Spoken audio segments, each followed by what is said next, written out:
نظریں بدلتی چلی گئی، تمدن آیا تو نظریں بدلی، دینداری ختم ہونے لگی۔ اس کے بعد کے واقعات تو آپ اچھی طرح جانتے ہیں۔ عثمان غنی کے بعد کیا ہوا، پھر علی رضی اللہ عنہ کی شہادت ہوئی، اور سب سے بڑی قیامت کا لوگ انتظار کرتے ہیں۔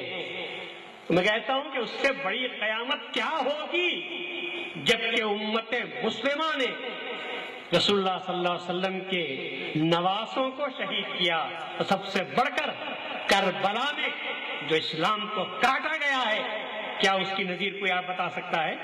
اور کس نے کاٹا تھا؟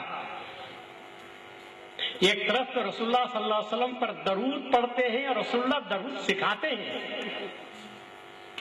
ان اللہ وملائکتہ یصلون علی النبی یا ایھا الذین آمنوا صلوا علیہ وسلموا تسلیما۔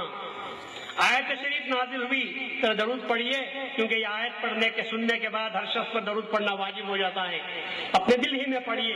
جب یہ آیت نازل ہوئی تو صحابہ نے پوچھا رسول اللہ صلی اللہ علیہ وسلم سے کہ یا رسول اللہ،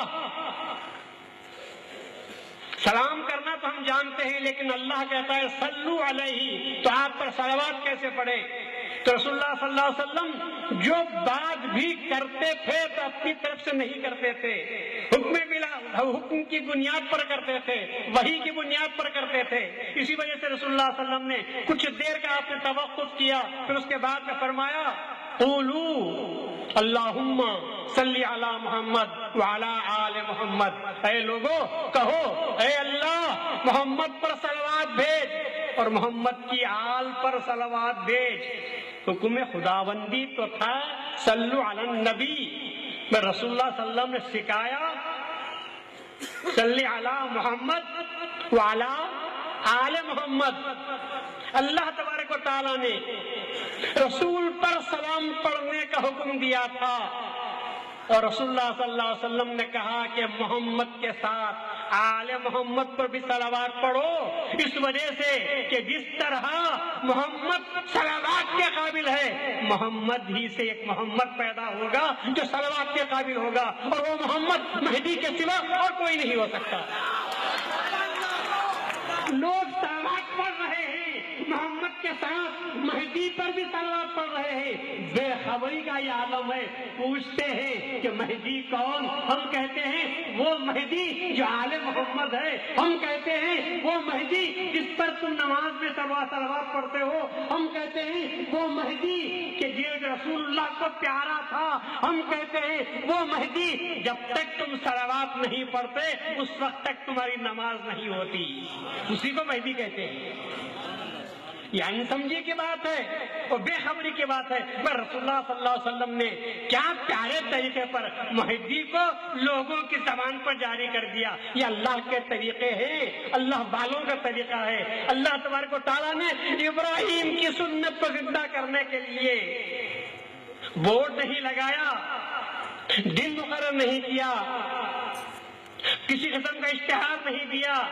ابراہیم پسند تھے، اسماعیل پسند تھے، ابراہیم کی ادا پسند تھی، اسماعیل کی ادا پسند تھی، تو اللہ تبارک و تعالیٰ نے صرف حکم دے دیا کہ نہیں، ہم اس کو مقرر کر دیتے ہیں کہ آخرین پر بھی یہ چیز ہونی چاہیے۔ اللہ تعالیٰ نے مقرر کر دیا کہ جب ذی الحج کی جب 10ویں تاریخ آئے گی وہ قربانی کا دن ہے، اور کسی نے پڑھا نہیں لکھا نہیں، گاؤں کو آپ چلے جائیے، ایسا گاؤں جہاں ایک ہی مسلمان رہتا ہے، لیکن ذی الحج کی جب 10ویں تاریخ آئے گی وہ کہے گا کہ آج قربانی کا دن ہے، یاد کرے گا ابراہیم کو، اسماعیل کو یاد کرے گا۔ اسی طرح رسول اللہ صلی اللہ علیہ وسلم نے اپنے بعد آنے والی ہستی کو لوگوں کے ذہنوں میں مسلط کر دینے کے لیے کہا قولوا اللہم صلی علی محمد وعلی آل محمد۔ آل محمد سے مراد کون ہو سکتا ہے؟ آپ کہیں گے یا دوسرا کہے گا کہ محمد سے مراد، آل محمد سے مراد محمد کی آل ہو سکتی ہے۔ جو قیامت تک پیدا ہو سکتی ہے. سعادات جتنے ہیں وہ سب کے سب آل محمد سے ہیں.